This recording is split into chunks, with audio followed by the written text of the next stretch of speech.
Good evening, folks. Dr. McSalt here with the weekly Stop the Sting update for the 29th of May 2022. Right, first of all, the injunction. We couldn't win that. We needed 100 grand just to pay the entry fee for this fight, for our legal costs. And then there was estimated costs for Walleys Quarry Limited of about £200,000. They were looking for damages of £800,000. That's £1.1 million that could have been awarded as costs to the Walleys 26 if we lost. That's 40 grand each. We can't afford that. We're just a community. We're not a big multi-million pound business. So, however, people say, "Oh, we gave up." No, we didn't give up. What we did was we didn't accept the injunction as it was. What we proposed was an injunction on our terms, which included no costs, no damages, and no admission. Proposed that to Walleys Quarry Limited, who accepted, and then we consented to that. That's different to giving up. We negotiated and got a deal that protected us basically. Unfortunately, even getting to that stage, there were legal costs. The bill from Leigh Day was £7,560. Now that does mean out of the 12,000-ish that we received, and we're very grateful for, there is some excess. So what we're going to do with that is we're going to spend some on some leaflets to go all across the borough and sort of promote the cause, and we're going to answer a few truths. And then the rest we're going to keep in a pot that I'm managing at the moment, but I'm going to look for a more committee-driven way of handling this, where if Walleys Quarry Limited or Red Industry Limited try to come at any of us with legal action again, that's there and ready. We've got Leigh Day's phone number. We can hit the ground running, and we don't have to worry about that. And anyway, let's face it, the injunction. The main thing that we've lost is the ability to block the gates, but we've done that to death anyway, so let's focus the efforts elsewhere. Now, however, on the back of this, we've actually had some quite favourable press attention. There are a couple of articles in the Sentinel, and they actually gave us the last word on it. Normally it's the other way around. There's an article and then Walleys Quarry just issue a statement, but it's the other way around. And this kind of shows that the balance of power has changed, that we've actually got the upper hand. So that is fantastic. There's also a very lengthy piece on BBC Radio Stoke as well. And we led the bill on ITV News Central. Obviously, I'm going to put some links to those because you will want to watch those. Okay, so what's coming up? Well, Lee Bernadette Walford, she is talking to Mickey Carroll of Sky News. Get some article out soon, hopefully. Fresh judicial review action.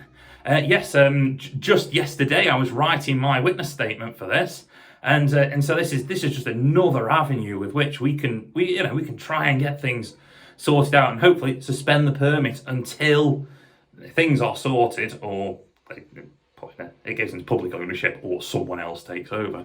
Then of course we still got Matthew Richards' case. That's still at the application phase at the European Court of Human Rights. So that's still ongoing. Of course, the Leigh Day group litigation action.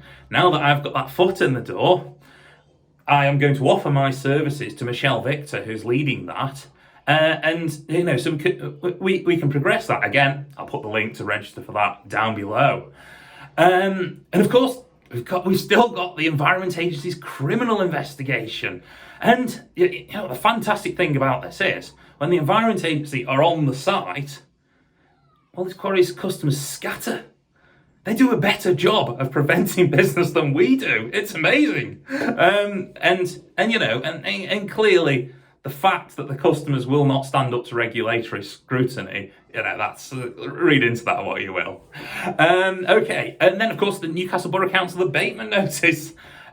So the hearing's delayed to October, which is unfortunate. But I actually was contacted by Darren Walters on Friday to provide some evidence for him. So that's actually still going on. So that's amazing. And And I think there's some talk of a march or a protest coming up soon. I haven't got the details for that, but, we're still keeping up with that. However, I'm sorry, folks, I do have some bad news. This is going to be the end of my weekly update, and I am going to go a bit more under the radar. And the reason for this is basically I'm doing as I'm told from the wife. This had a negative impact on my mental health, and also there was the financial risk to her and my daughter as well of this, being threatened with this legal action. Also, of course, their communications director, Nikki Burks, she lied about me sharing an in-confidence document, which, given the industry I'm in, if that had been taken seriously, that could have cost me my job. So, there's a target on my back. And you've got to protect yourself first and your family second. And unfortunately, helping the community is tertiary. So I am going to have to roll back my public engagement to some degree. But don't worry, I will be doing plenty under the scenes. Don't you worry about that. And me, personally, was I intimidated? Yes. Am I intimidated now? Hell no. They basically threw me into an arena that I had no idea what I was doing. But give it a couple of weeks and I was excelling, and I was actually enjoying the legal proceedings, standing up front, talking to the judge. And, when I went on Tuesday, I had the absolute respect of the judge and of Walleys Quarry legal team, for being able to coordinate the consent order and everything. So, it actually ended up as a real positive, and that fear's gone now. So yeah, that's that. And also, I haven't got time to be dealing with this pathetic intimidation attempt that was the injunction. I've got Secretary of State to take down. Sorry, I can't be dealing with petty criminals. But anyway, thank you so much for your support over all this time. I'll still be on Twitter. I'll still be engaging with the Stop Stink Scientific Advisory Committee, and also the Walleys 26. We've got our own WhatsApp group that we're all keeping in touch, and there won't be prying eyes in that group. So that's we can organise things without that fear. And good luck to everyone and continuing the fight. And it does feel like we're really making a lot of progress recently. So just keep it up, and I will hopefully see you soon. Goodbye, everyone. Take care.